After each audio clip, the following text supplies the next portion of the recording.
నటుడు మోహన్ బాబు కోసం గాలిస్తున్నారు పోలీసులు. హైదరాబాద్లో పలు చోట్ల వెతుకుతున్నారు పోలీసులు. ఇవాళ హాస్పిటల్ నుండి డిశ్చార్జ్ అయ్యారు మోహన్ బాబు. జర్నలిస్ట్ పై దాడి ఘటనలో మోహన్ బాబుపై అటెంప్ట్ టు మర్డర్ కేసు నమోదైంది.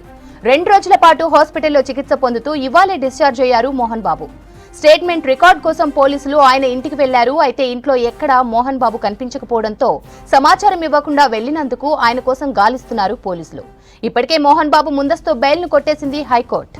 నటుడు మోహన్ బాబు కోసం గాలిస్తున్నారు పోలీసులు. హైదరాబాద్లో పలు చోట్ల వెతుకుతున్నారు పోలీసులు. ఇవాళ హాస్పిటల్ నుండి డిశ్చార్జ్ అయ్యారు మోహన్ బాబు.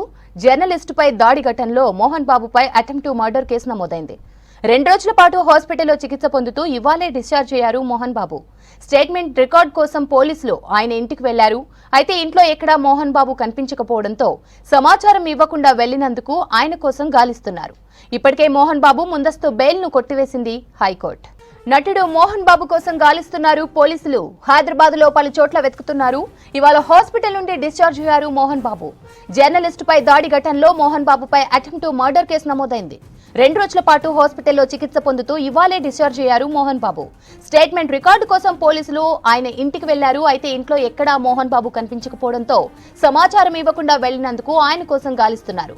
ఇప్పటికే మోహన్ బాబు ముందస్తు బెయిల్ని కొట్టేసింది హైకోర్టు. ఇక దీనికి సంబంధించి మరింత సమాచారం ధనరాజ్ అందిస్తారు.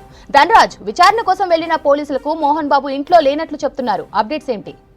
నటుడు మోహన్ బాబు కోసం జల్పల్లి నుంచి అంటే పహాడి షరీఫ్ పోలీసులు ఈ ఉదయమే ఫిలింనగర్లో ఉన్నటువంటి ఆయన పాత ఏదైతే నివాసం ఉన్నాడో ఆయన ఇంటికి వచ్చి ఎంక్వైరీ కొనసాగించారు.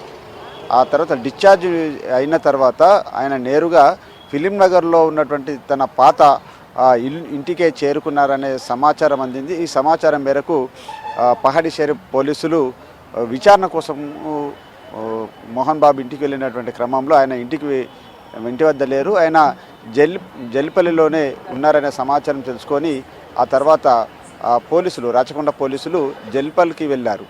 అయితే మనం ముఖ్యంగా చూస్తున్నాం, మంచు మోహన్ బాబు పైన 3 కేసులు నమోదయ్యాయి.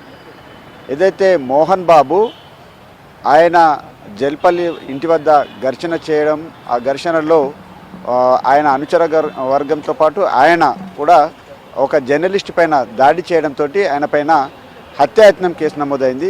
మరోవైపున చూసినట్టయితే శాంతి భద్రతలకు విఘాతం కలిగేలా వ్యవహరించినటువంటి ఇష్యూస్ పైన కూడా మరో కేసు నమోదైంది. దాంతోపాటు ఆయన 2 కొడుకులైనటువంటి మంచు విష్ణు, మంచు మనోజ్, ఈ ఇద్దరిపైన వాళ్ళపైన కూడా కేసులు నమోదయ్యాయి. వాళ్ళు కూడా శాంతి భద్రతలకు విఘాతం కలిగిస్తే చట్టపరమైనటువంటి చర్యలు తీసుకుంటామని ఇటు పోలీసులు నోటీసులు ఇచ్చారు. ఆ తర్వాత వారి ఎంక్వైరీ కొనసాగింది. వాళ్ళు బాండ్ ఓవర్ సమర్పించారు. అంటే బాండ్ పేపరు చెరో ₹1,00,000 బాండ్ పేపర్ ఇచ్చి 1 సంవత్సరం వరకు కూడా మేము పూర్తిగా మా సమస్యను, మా ఆస్తిపాస్తులకు సంబంధించినటువంటి సమస్యను మేము శాంతిపూర్వకంగా పరిష్కరించుకుంటాం. అదేవిధంగా మళ్ళీ అన్నదమ్ముల మధ్య కానీ, అదేవిధంగా తండ్రి వద్ద కానీ ఎలాంటి ఘర్షణకు కానీ విభేదాలు లేకుండా సామరస్యపూర్వకంగా తమ వివాదాన్ని పరిష్కరించుకుంటామంటూ 2 అన్నదమ్ములు రాచకొండ పోలీస్ కమిషనర్ దగ్గరకు వచ్చి బాండ్ ఓవర్ అయ్యారు.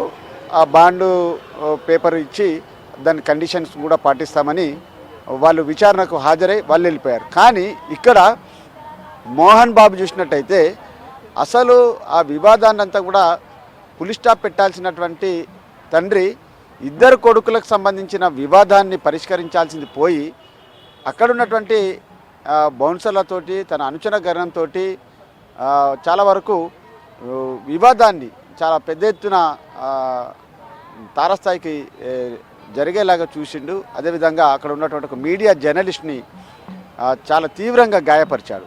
ఈ వ్యవహారంలో పోలీసులు ఆయన పైన మొదటగా 118కి సంబంధించినటువంటి సెక్షన్ని, ఆ తర్వాత హత్యాయత్నం కింద కూడా బిఎన్ఎస్ చట్టం కింద కూడా ఆయన పైన కేసు నమోదయ్యింది.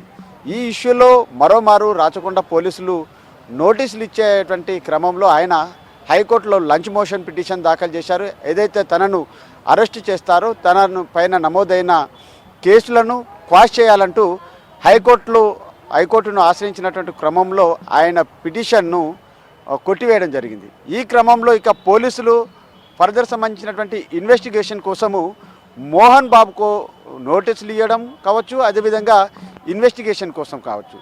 వచ్చినటువంటి క్రమంలోనే మోహన్ బాబు ఆచూకీ లేకుండా ఇప్పటి వరకు ఆయన కనబడకుండానే పోయారు.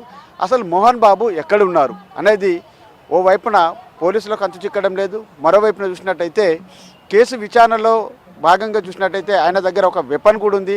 ఆ వెపన్ సరెండర్ చేయాలి. అదేవిధంగా జల్పల్లిలో జరిగినటువంటి ఇన్సిడెంట్ వ్యవహారంలో పోలీసులు నమోదు చేసినటువంటి సెక్షనబుల్ కేసులు, అదేవిధంగా పంచనామా నిర్వహించారు.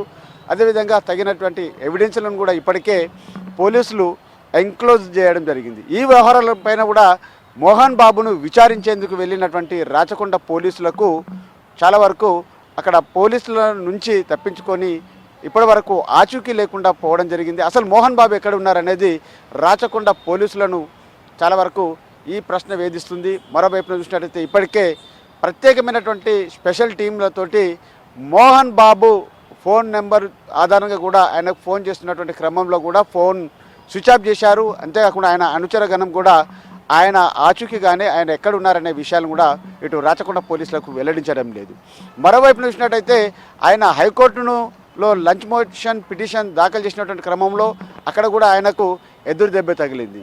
అంతేకాకుండా ఆయన దగ్గర ఉన్నటువంటి గన్ను సరెండర్ చేయాల్సినటువంటి సిచ్యువేషన్లో తన ఆరోగ్య పరిస్థితి బాగలేదంటూ కూడా ఓవైపున హాస్పిటల్లో ట్రీట్మెంట్ పొందాడు. ఆ తర్వాత 2 రోజుల తర్వాత డిశ్చార్జ్ అయ్యి ఇంటి వద్ద ఉండాల్సినటువంటి మోహన్ బాబు, పోలీసులకు సహకరించాల్సినటువంటి మోహన్ బాబు, అదేవిధంగా హైకోర్టులో లంచ్ మోషన్లో ఆయనకు ఎదురు దెబ్బ తగిలినప్పటికీ ఆ పిటిషన్ తోసిపుచ్చినప్పటికీ పోలీసులకు విచారణకు హాజరు కావాల్సినటువంటి మోహన్ బాబు పత్తా జాడా లేకుండా పోవడంతో ఇక రాచకొండ పోలీసులు తదుపరికి సంబంధించినటువంటి నోటీసులు జారీ చేస్తారా, లేకుంటే ఇప్పటికే ఆయనపైన నమోదైనటువంటి సెక్షనబుల్ కేసుల కింద హత్యాయత్నం కేసు ఉంది. మరోవైపున శాంతి భద్రతలకు విఘాతం కలిగించారు కాబట్టి ఆ కేసుల ఆధారంగా కూడా ఆయనను అరెస్ట్ చేసి రిమాండ్ తరలిస్తారా అనేది కూడా ఇటు రాచకొండ పోలీసులు తేల్చాల్సిన అవసరం ఉంది. Right Dhanraj, thank you.